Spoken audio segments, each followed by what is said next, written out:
Surely isn't a beautiful day here. We pulled in yesterday here at Coachglass to get our windshields fixed, which for the record is not going very well. But we had a leak from underneath here, and I'm going to show you where the leak was coming from. It was the it turned out to be our clutch motor. Well, it's the fan, we'll call it the fan motor. It's a hydraulic fan motor, and what it is the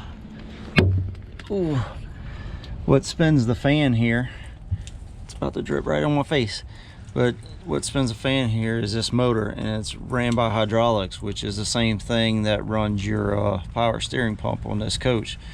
And this bolt here, if you can see where my finger is, this bolt sheared off. It's supposed to have a nut on this side, so now I got to cut that out and put a new one in, and that's going to hold it up for a little while until I can get that motor, which I can't get that motor where we are now, and I'm gonna have to wait probably a week to get it.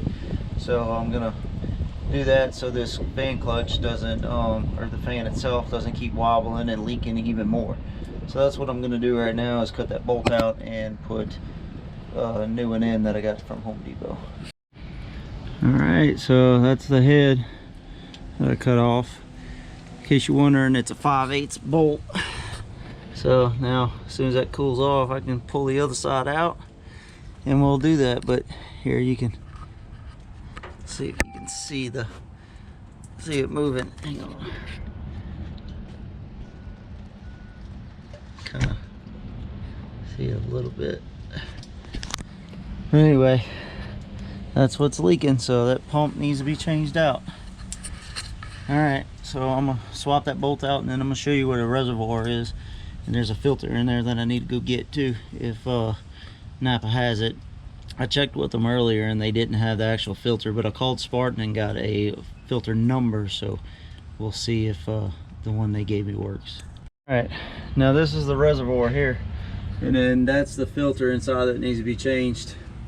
From what I understand, the whole system takes about 4 gallons, so when I go to change that little pump there, I'm gonna have to add probably 2, because I believe I have to drain that entire canister there. So we're gonna have to play with that later on. But there is a sight glass here where you can see, and it's very at the bottom of it, and then there's also a dipstick. This is the top here. I'll show you that here in a minute when I put it back on, but I was checking that filter out. So the top has a seal in it, which you can see the seal there, and then let's see the seal. Let me get that put back in, and then I'll show you.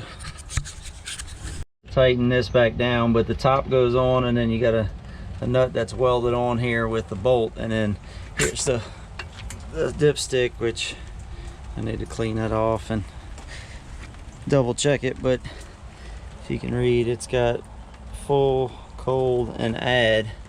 So right there, screw it down, see what she says. See how it's below the add mark there? So I'm gonna have to add a little bit to it. I gotta go get that. This is hydraulic fluid, so it's I think it's EW32. So there's your 32 right there. That's your viscosity. So that's what you need to use. But see if I can get out the rain. I'm gonna go try and get that. That's what they use these days, in that originally they used Dextron 3, but they don't use that anymore. They use hydraulic fluid now.